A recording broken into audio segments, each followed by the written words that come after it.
Sarap ng sasawa natin, guys.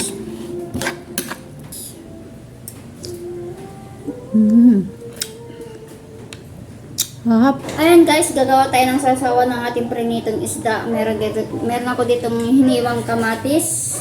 Ito, saka meron akong mangga.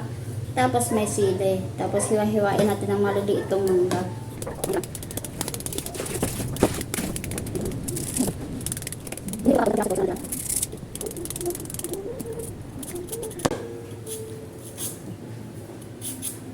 Tapos maglalagay tayo ng sili.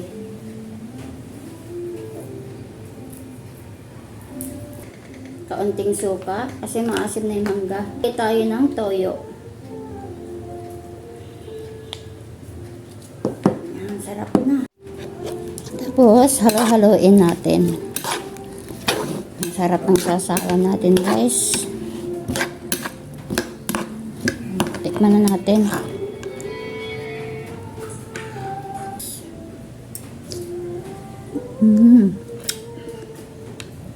Sarap. Manghang.